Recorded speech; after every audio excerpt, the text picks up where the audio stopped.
Olá pessoal, tudo bem? Eu vim para responder a caixinha de perguntas que foi feita semana passada para os professores de dança infantil, né? Professores de balé infantil, professores de balé escolar. E então fizeram algumas perguntas e eu não consegui responder a todas. Respondi apenas uma durante os stories. Então eu escolhi mais uma pergunta para responder. A pergunta feita foi sobre como poder repetir o conteúdo sem que os alunos enjoem, como reforçar os processos, né, do conteúdo, os passos, sem que se torne cansativo para os alunos. Pois bem, pessoal, as crianças atualmente têm um pouquinho mais de dificuldade para aceitar a repetição. Como todos sabemos, o balé é repetição, o balé é disciplina, mas ele não precisa ser chato por causa disso, né? E a gente sabe que por conta dessa geração de hoje ter um certo grau de hiperestimulação por conta das mídias, de tanta tecnologia ao qual a gente tem acesso, o fato de estar ali fazendo uma atividade que não é rápida, ela não tá ali na palma da mão, tu não dá 2 cliques e acontece, às vezes incomoda. Então, nós professores dessa geração temos um desafio que é fazer com que essas aulas sejam prazerosas e com que o conteúdo seja repetido, seja repassado, seja reforçado, sem que os nossos alunos enjoem. A live que eu fiz para falar rapidinho dessa caixinha de perguntas não ficou salvo.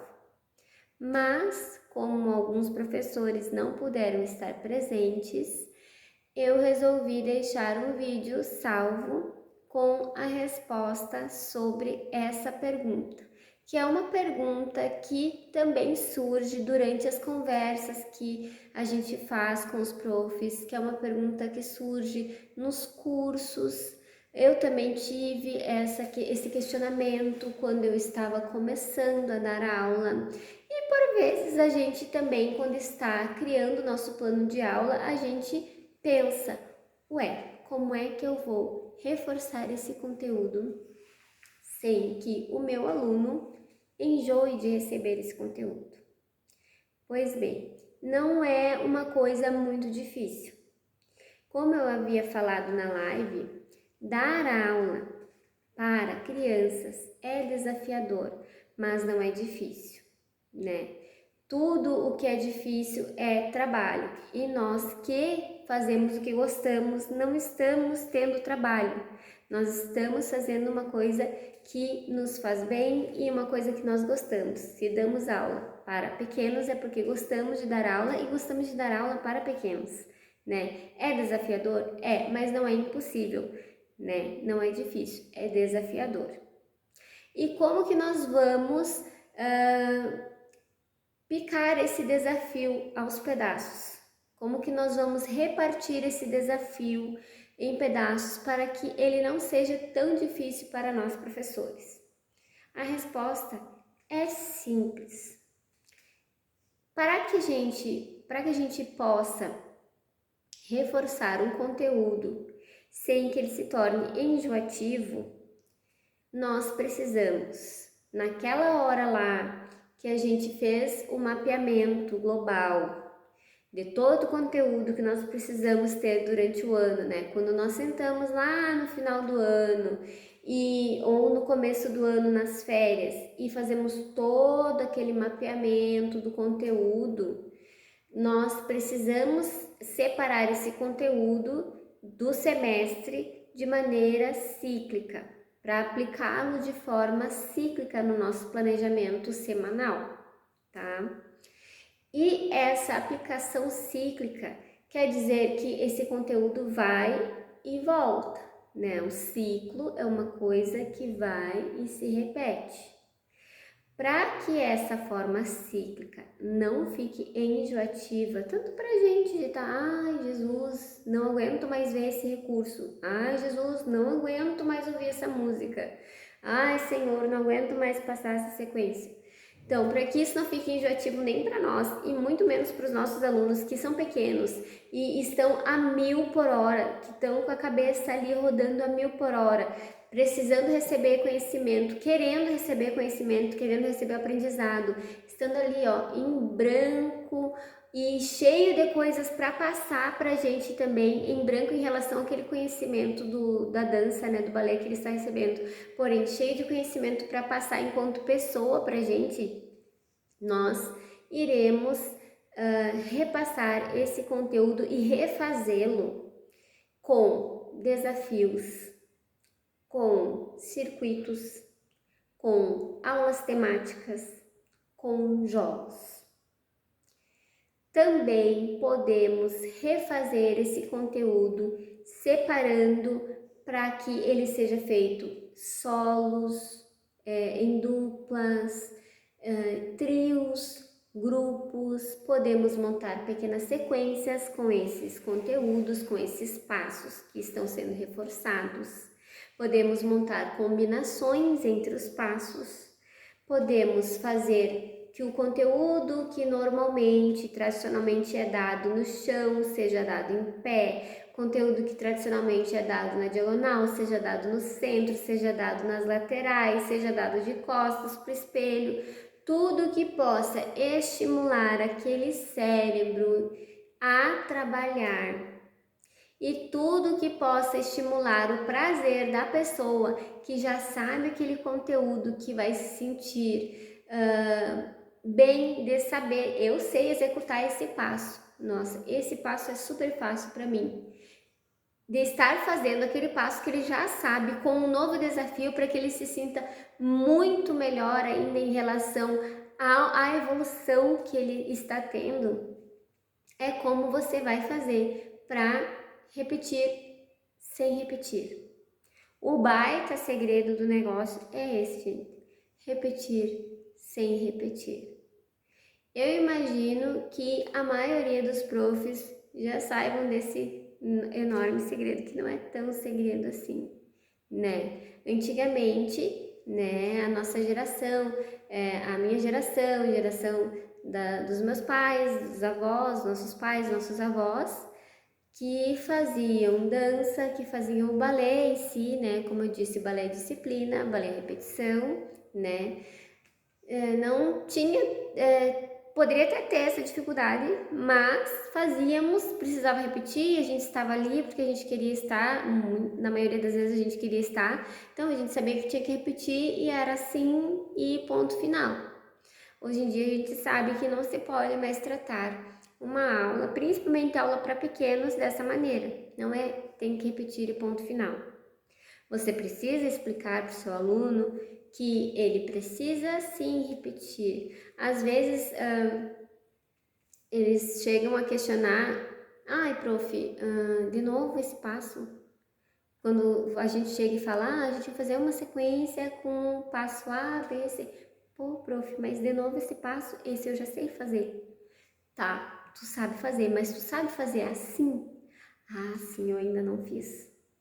Ou então, eu sei fazer assim. Sim, então tá, então vem cá, me ajuda e vamos ajudar os colegas que ainda não sabem fazer assim.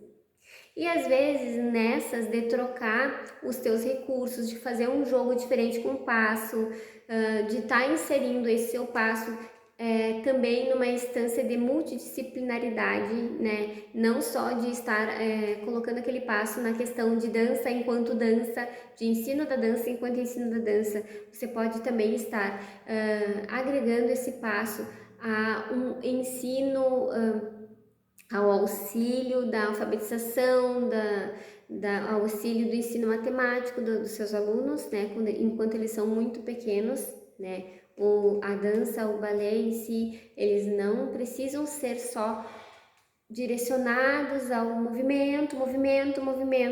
Nós precisamos trabalhar o nosso aluno em questão de um indivíduo completo. Então, nós podemos também colocar esses passos em conjunto com uma multidisciplinaridade, uma interdisciplinaridade, para poder trabalhar a cognição dos indivíduos que nós estamos atendendo na sala de aula, tá? Então, você vai pegar aquele aluno e falar, eu já sei fazer isso, para mim é batata, então me ajuda a ajudar os seus colegas que ainda não sabem. E às vezes a gente acaba descobrindo que um aluno que faz aquele passo muito bem no diagonal acabou sentindo dificuldades para fazer em outro ângulo em relação ao espaço. Então já é uma coisa a mais para a gente poder mapear na avaliação daquele aluno, né? Pois é muito importante que nós tenhamos o mapeamento do andamento, da evolução de cada aluno nosso, para que nós possamos também, lá depois, quando a gente for refazer o mapeamento global dos conteúdos, nós possamos entender o que foi que faltou e o que foi que sobrou durante os nossos ensinamentos, tá? Então, faça desafios, faça circuitos, troque seus recursos pedagógicos, porque além deles ficarem gastos por conta do uso, né, também a gente enjoa e as crianças enjoam fácil, né, eles precisam dessa questão do concreto, eles precisam dessa questão do palpável, do que eles podem ver, do que eles podem tocar, do que eles podem cutucar, do que eles podem ter aquela experiência sensorial do toque. Então, nós precisamos estar sempre trocando esses recursos pedagógicos, essas marquinhas, qualquer outra coisa que você use, almofadas, bichinhos, chocalhos, tudo o que você usa como recurso pedagógico também precisa ser trocado para que haja a repetição sem estar havendo uma repetição de fato, porque o passo é o mesmo, mas a execução não é a mesma, tá? Então, fazendo jogos, colocando de uma forma diferenciada sempre, tá? O conteúdo a gente normalmente vai trocando a música de uma barra, por exemplo, para os maiores. A gente troca de 15 em 15 dias a barra, de mês em mês. Eu gosto de trocar de mês em mês a barra. Por vezes, muito raramente, de 2 em 2 meses, gosto de trocar a barra, tá? Então, para os pequenos também podemos seguir essa lógica, trocando as músicas para que haja um estímulo diferenciado com o mesmo passo. E depois não esqueça de retornar aquela música que você já usava anteriormente. Não esqueça de retomar uma forma de executar aquele passo que você já utilizava anteriormente. Mude e retorne. Mude e retorne. Assim você está reforçando, repetindo, sem estar repetindo. É um reforço, uma repetição, porém de diferentes formas de execução, tá? Assim, o cérebro é trabalhado, é desafiado, ele é lisonjeado, né, pelo fato de estar sabendo já fazer e desafiado pelo fato de estar executando de uma maneira diferente. Assim, a memorização está acontecendo de diferentes formas, os canais de aprendizado dos seus alunos, que são diferentes de indivíduo para indivíduo, estão sendo estimulados. E nós estamos, de certa forma, aumentando a estimulação dos canais de aprendizagem daqueles alunos que não têm tanta facilidade com uma porta de aprendizagem A, e o aluno que não tem tanta facilidade com a porta de aprendizagem B, a poder melhorar a recepção do conteúdo através daquela porta que ele não tem tanta facilidade, tá? Se o aluno aprende mais ouvindo, você vai, uma certa hora, colocar o conteúdo de uma forma que estimule mais o ouvido. Mas tem o seu aluno que não aprende tão bem ouvindo, você também vai estar ajudando esse aluno que não aprende também só ouvindo, o que aprende melhor vendo. Quando for a hora de utilizar a execução com um estímulo visual maior, esse aluno que aprende melhor só olhando vai estar sendo estimulado, mas o aluno que também não tem esse aprendizado tão bom quanto aquele aluno que tem uma maior facilidade de aprender pelo canal da visão, né, pela porta de aprendizagem visual, vai estar sendo estimulado. O aluno que é o sinestésico também, e assim por conseguinte. Vá trocando também os acessos às portas de aprendizagem, usando o mesmo passo, certo? É isso aí. O baita segredo é repetir sem repetir, fazer o mesmo sem estar fazendo o mesmo. É um desafio? É. Precisamos ser bem criativos? Sim, precisamos ser bem criativos. Mas não é nada impossível.